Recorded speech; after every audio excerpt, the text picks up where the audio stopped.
Hello friends, welcome back to my channel. साथियों, हम लोग आरओ एआरओ प्रीवियस ईयर साल पेपर को देख रहे हैं, जिसके अंतर्गत आज हम लोग आरओ एआरओ प्रीलिम्स एग्जाम यानी कि प्री परीक्षा 2014 में जो परीक्षा आयोजित की गई थी, उसका जो सामान्य हिंदी का पेपर आया था, उसके प्रश्नों को आज हम लोग सॉल्व करेंगे।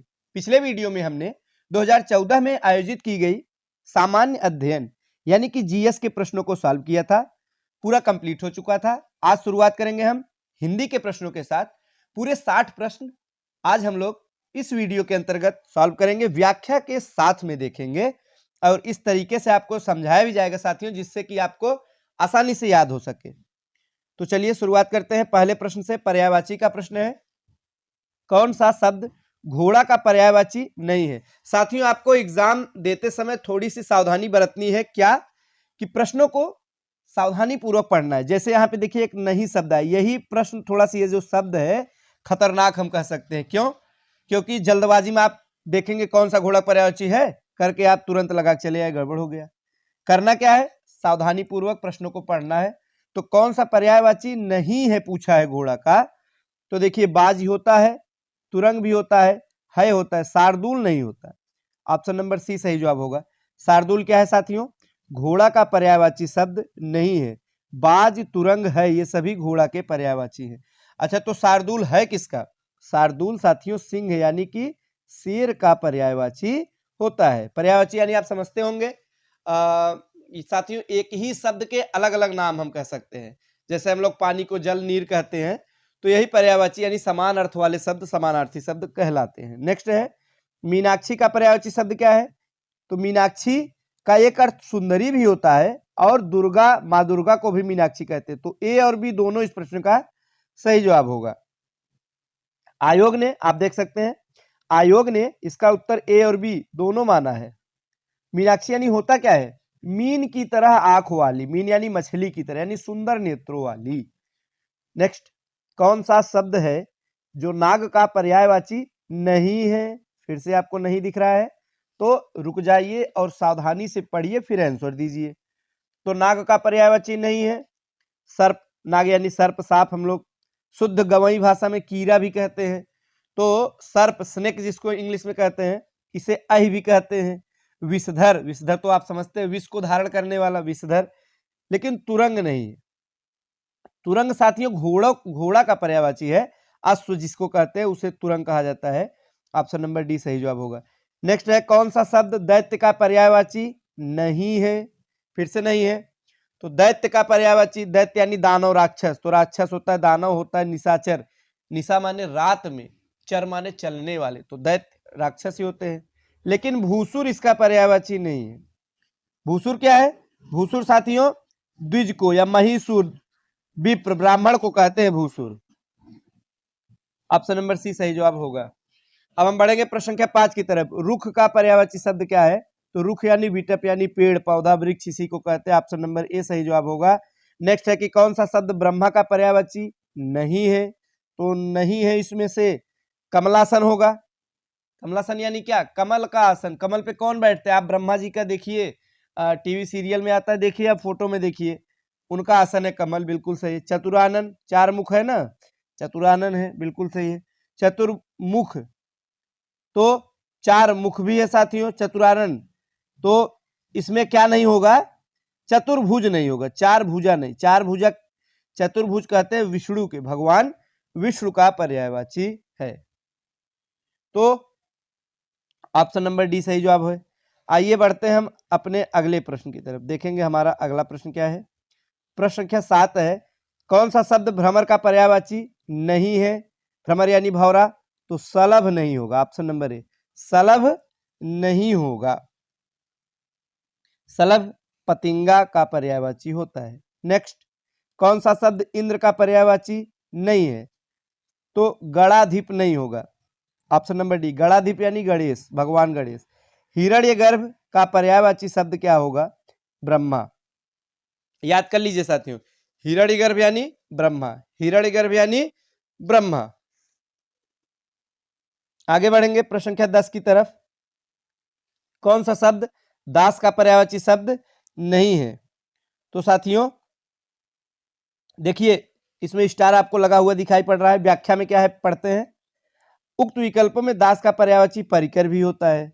देखिए पहले बी माना गया था, जबकि अन्य तीनों अनुचर, भृत्य, सेवक सभी यानी कि चारों दास के पर्यायवाची है। इस प्रश्न को आयोग ने हटा दिया था। अब हम बढ़ेंगे विलोम शब्दों की तरफ। 10-10 प्रश्न साथियों 6 पार्ट में होते हैं, आप सभी जानते होंगे। आरओ की तैयारी करने वाले हैं, आप अच्छी तरीके से जानते होंगे, परिचित होंगे। 6 प्रकार से कुल 10-10 प्रश्न आते हैं, जिसमें विलोम, पर्यायवाची, विशेषण, विशेष, अनेकार्थी, ये सब शब्द होते हैं साथियों। तो अब हम लोग विलोम का प्रश्न देखेंगे। विलोम यानी विपरीतार्थक, उल्टा, जैसे दिन का रात, बड़ा छोटा। तो जंगम, जंगम का स्थावर, जंगम का स्थावर, जंगम का विलोम स्थावर, ऑप्शन नंबर सी। सृष्टि का विलोम, सृष्टि का प्रलय, सृष्टि यानी सृजन, प्रलय यानी एकदम नष्ट होना, सब कुछ खत्म हो जाना, ऑप्शन नंबर बी। ईप्सित का विलोम शब्द क्या होगा? बड़ा ही बढ़िया प्रश्न है ईप्सित, ये बार बार परीक्षा में पूछा जाता है। अनीप्सित, ईप्सित, अनीप्सित, ईप्सित का अनीप्सित। नेक्स्ट है प्रश्न संख्या 14 कि साहचर्य का विलोम शब्द क्या होगा? साहचर्य का अलगाव, साहचर्य माने साथ साथ रहने वाला, अलगाव यानी अलग थलग होने वाला। विराट का विलोम शब्द क्या है? विराट यानी बहुत बड़ा, इसका क्षुद्र हो गया यानी बहुत ही छोटा, ऑप्शन नंबर डी। स्पृश्य का विलोम शब्द क्या होगा? स्पृश्य का होगा अस्पृश्य, क्या हो जाएगा? अस्पृश्य, ऑप्शन नंबर डी। अज्ञ का विलोम क्या होगा? विज्ञ होगा। अज्ञ यानी बिल्कुल भी न जानने वाला, विज्ञ यानी बहुत जानने वाला। गौरव का लाघव, गौरव का लाघव। ये ऐसे प्रश्न है साथियों, इनको आप बार बार जैसे प्रैक्टिस करेंगे, बार बार देखेंगे ना, तो याद हो जाएगा, भूलेंगे नहीं। गौरव का क्या होगा? लाघव होगा। गौरव लाघव, गौरव लाघव, ऐसे 2-4 बार पढ़ लेंगे तो भूलेंगे नहीं। गौरव का लाघव, ऑप्शन नंबर ए। बहिरंग, अंतरंग, बड़ा ही आसान है। देखिए बहिर शब्द जहां हो उसका विलोम हमेशा अंत, अंत शब्द वहां पे जुड़ा होगा, अंतरंग, तो ऑप्शन नंबर बी। ग्रस्त, ग्रस्त का होगा मुक्त, ग्रस्त, मुक्त। अब हम वाक्यों में वर्तनी अशुद्धियों से प्रश्न को देखेंगे। निम्नलिखित में से शुद्ध वाक्य क्या है? तो मेरे घर के पास हलवाई की एक दुकान है, यही वाला शुद्ध है। देखिए हलवाई की एक दुकान होती है, एक हलवाई की दुकान नहीं, एक हलवाई थोड़ी, हलवाई की एक दुकान, ऑप्शन नंबर डी सही जवाब होगा। चलिए बढ़ते हैं अगले प्रश्न की तरफ, देखेंगे आगे क्या पूछा गया है। प्रश्न संख्या 22, निम्नलिखित वाक्यों में शुद्ध वाक्य कौन सा है? तो श्री कृष्ण के अनेक नाम है, यही वाला शुद्ध है, ऑप्शन नंबर डी। देखिए अनेकों शब्द एकदम गलत है, आप लोग ध्यान, जहां भी आपको अनेकों शब्द मिले समझ जाइए बिल्कुल गलत है। क्यों गलत है? अनेक का मतलब ही होता है एक से ज्यादा, तो अनेकों क्या मतलब है? अनेकों कोई बात ही नहीं, एकदम गलत है, इसीलिए ऑप्शन नंबर डी सही होगा। आगे निम्नलिखित वाक्यों में शुद्ध वाक्य कौन सा है? तो देखो फूलों पर भौरे गुंजार कर रहे हैं, ऑप्शन नंबर बी यही सही। भिनभिना थोड़ी रहे, मक्खी थोड़ी भिनभिनाएंगे, तो गुंजार कर रहे हैं, ऑप्शन नंबर बी सही जवाब है। वाक्यों में शुद्ध वाक्य कौन सा है? इसमें उसकी शंका का समाधान हो गया है, यही वाला शुद्ध है। शंका का समाधान होता है, निवारण उवारण प्रश्न शब्द इसके लिए गलत है। नेक्स्ट है शुद्ध संयुक्त वाक्य का उदाहरण क्या है? मुझे परीक्षा देनी है और मैं गोरखपुर जा रहा हूं, और शब्द से जुड़ा हुआ है, ये संयुक्त वाक्य है, ऑप्शन नंबर सी सही जवाब होगा। अब वर्तनी शुद्धि का बताना है हमें, कौन शुद्ध है? तो क्लेश, देख लीजिएगा, क्लेश, इस प्रकार से क्लेश लिखा जाएगा, शुद्ध रूप में होगा, बाकी गलत है, तालव्य से। नेक्स्ट है शुद्ध वर्तनी वाला शब्द, तो इसमें श्रृंगार, ऑप्शन नंबर सी सही जवाब है।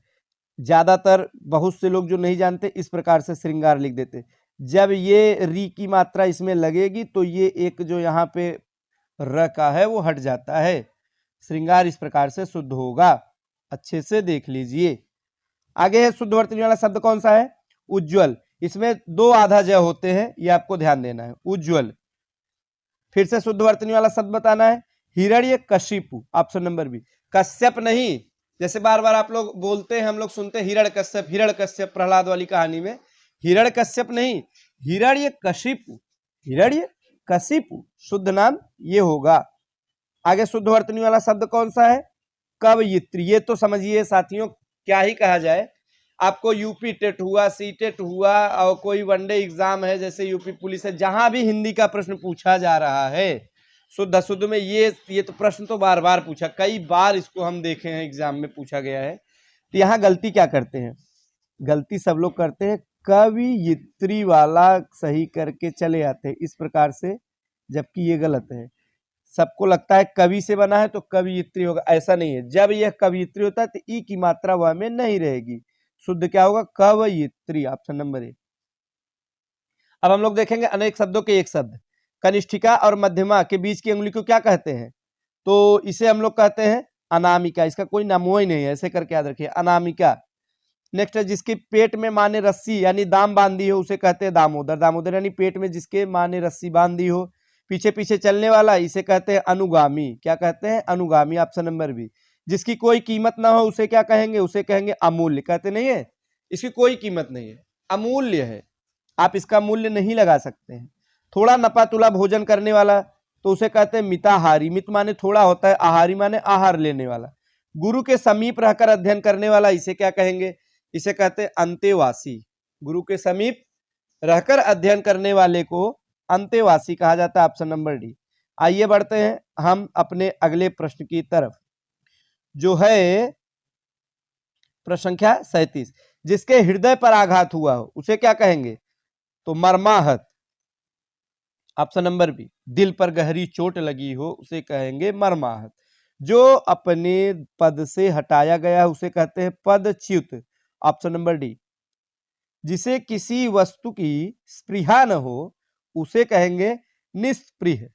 बड़ा आसान है, ऑप्शन नंबर बी सही जवाब होगा। जिसकी पूर्व से कोई आशा न की गई हो उसे कहते हैं अप्रत्याशित। अप्रत्याशित, जैसे आपने बहुत खराब पेपर दे के आए लेकिन आप टॉप कर गए तो कहते नहीं अरे ये तो गजब हो गया, मतलब अप्रत्याशित हो गया, गधा लड़का टॉप कर गया। तो ऐसा कभी कभी होता है, अभी कुछ साल पहले हुआ था, तो बोर्ड एग्जाम में कभी कभी हो जाता है, पहले होता था अब नहीं होता है साथियों। तो ऑप्शन नंबर डी हमारा सही जवाब होगा, अप्रत्याशित। आगे तत्सम तद्भव शब्द है। तत्सम यानी शुद्ध संस्कृत निष्ठ शब्द, तद्भव यानी उनसे जो बने हुए शब्द। तत्सम या जैसे कि वृक्ष तत्सम है, तद्भव को पेड़ के रूप में कहते हैं। जो हम बोल चाल में प्रयोग करते हैं वो होता है तद्भव ज्यादातर। मक्खी का तत्सम क्या है, मक्खी का तत्सम होता है मक्षिका। क्या होता है, इसको शुद्ध रूप कहते हैं मक्षिका। क्या कहते हैं, मक्षिका, मच्छी को मक्षिका। माछी कहते हैं एकदम शुद्ध गवई भाषा, माछी। हल्दी शब्द का तत्सम क्या होगा, हरिद्रा। हरिद्रा, क्या, हरिद्रा, हल्दी को हरिद्रा, दरिद्र मत कह देना, हरिद्रा। हुलास का तत्सम क्या होगा, उल्लास। हुलास का उल्लास। नारियल शब्द का तत्सम क्या होगा, नारिकेल। ऑप्शन नंबर ए सही जवाब होगा 44 का, नारिकेल। आइए बढ़ते हैं अगले प्रश्न की तरफ। नेक्स्ट है सींग, जो जानवरों में सींग होती है इनका तत्सम रूप क्या होगा, तो इनका होता है श्रृंग, ऑप्शन नंबर सी, श्रृंग। श्रृंग कौन सा तद्भव नहीं है, फिर नहीं आ गया, यहीं पे आपको ध्यान देना है। तद्भव नहीं है यानी क्या है, तत्सम है, तो इसमें तत्सम होगा सायं, ऑप्शन नंबर बी। एकल शब्द का तद्भव रूप क्या होगा, अकेला। एकल यानी होता है अकेला। करपट का तद्भव, ये साथियों अच्छा प्रश्न है, तो करपट का होता है ऑप्शन नंबर सी, कपड़ा। करपट यानी कपड़ा। एक बार हमने एग्जाम जब दिया साथियों बहुत पहले, तो ये एक एग्जाम में करपट पूछा गया, तो उस समय हम पढ़े नहीं थे, तो गलती क्या कर दी है कि करपट से मिलता जुलता शब्द हम खोजने लगे, हमको कपट दिखा, हमने कपट मार दिया। आने के बाद देखे ये तो पूरी तरह क्या हो गया, गलत हो गया। इसीलिए आपको तुक्का नहीं मारना है, पढ़ के जाना है साथियों। तो करपट का कपड़ा होता है। कैवर्त शब्द का तद्भव रूप क्या होगा, केवट होगा, ऑप्शन नंबर बी। गृद्ध का तद्भव रूप गीध, ऑप्शन नंबर डी, क्या, गीध। अब प्रश्न संख्या 51, 10 प्रश्न और बचे हैं। अब ये 10 प्रश्न विशेष एवं विशेषण संबंधित है। विशेषण यानी कि संज्ञा सर्वनाम की विशेषता बताए, और विशेष यानी जिसकी विशेषता बताई जाए। जैसे काला घोड़ा में काला शब्द विशेषण है, किसकी विशेषता है, घोड़े की, तो घोड़ा होगा विशेष। आइए देखते हैं, विशेषण जिस संज्ञा की विशेषता बताता है उसे क्या कहेंगे, उसे विशेष कहते हैं, अभी हमने बताया, उसे क्या कहेंगे, विशेष से कहेंगे। निम्नलिखित में कौन सा शब्द विशेष से है, अग्नि विशेष से, ऑप्शन नंबर बी, अग्नि। ठंडा पानी ठंड पैदा करता है, इसमें कौन सा विशेष से है, तो साथियों ठंड जो है ये विशेष से है, क्या है, ठंड, ऑप्शन नंबर सी। आइए हम बढ़ेंगे अगले प्रश्न की तरफ, जो है निम्नलिखित में विशेष से कौन सा है, तो अनासक्ति विशेष होगा ऑप्शन नंबर ए। कौन सा शब्द विशेष से, फिर से विशेष से बताना है, तो विषाद विशेष से ऑप्शन नंबर डी। धुंधला शब्द में विशेषण क्या होगा साथियों, तो गुणवाचक विशेषण ऑप्शन नंबर बी। सरीखा शब्द में विशेषण क्या होगा, तो सरीखा में होगा गुणवाचक विशेषण, इसमें भी ऑप्शन नंबर बी। वह नौकर नहीं आया, इसमें कौन सा विशेषण है, सार्वनामिक। वह शब्द क्या है, सार्वनामिक, सार्वनामिक है, सबके लिए प्रयोग होता है। तीसरा में कौन सा विशेषण, तीसरा में क्रमवाचक, क्रम से है ना, पहला दूसरा तीसरा चौथा पांचवा छठवां, तो ये क्या है, क्रमवाचक। कहते हैं पहला दूसरा तीसरा चौथा पांचवा, तो ये क्या है, क्रम से गणना की गई है, क्रमवाचक विशेषण होगा। अब आज का हमारा अंतिम प्रश्न है, चौथाई शब्द का विशेषण क्या होगा साथियों, तो अपूर्णांक बोधक विशेषण होगा ऑप्शन नंबर डी। तो साथियों यहाँ पे आप देख सकते हैं हिंदी के सारे प्रश्न कंप्लीट हुए। तो पिछले वीडियो में एक कमेंट आया था साथियों, उसमें 2023 का जो एग्जाम हुआ, जो निरस्त हो गई, उसको सॉल्व कराने के लिए कहा गया था। तो अवश्य हम कराएंगे, पहले इसको देखते हुए चलेंगे, इसके बाद हम 2023 का जो निरस्त हो गया एग्जाम है उसके भी प्रश्नों को सॉल्व करेंगे, निश्चित ही सॉल्व कराया जाएगा। तो नेक्स्ट वीडियो में क्या देखेंगे हम लोग, समीक्षा अधिकारी, सहायक समीक्षा अधिकारी, मुख्य यानी मेंस एग्जाम जो हुआ था 2013 में, उसका जो सामान्य अध्ययन है, जीएस का प्रश्न आया था, उससे हम लोग देखेंगे। आप लोग ये मत समझिएगा कि मेंस एग्जाम का प्रीवियस ईयर पेपर क्यों सॉल्व कर रहे हैं, क्योंकि साथियों ये लिखा नहीं गया है कहीं कि जो मेंस में आएगा वो प्री में नहीं आ सकता, ना ना, ऐसा नहीं है। अगर आपके प्रीलिम्स में आया तो मेंस में भी आ सकता है, मेंस में आया तो प्रीलिम्स में भी रिपीट हो सकता है। इसीलिए हम लोग नेक्स्ट वीडियो में मिलेंगे। बहुत बहुत धन्यवाद। जय हिंद साथियों।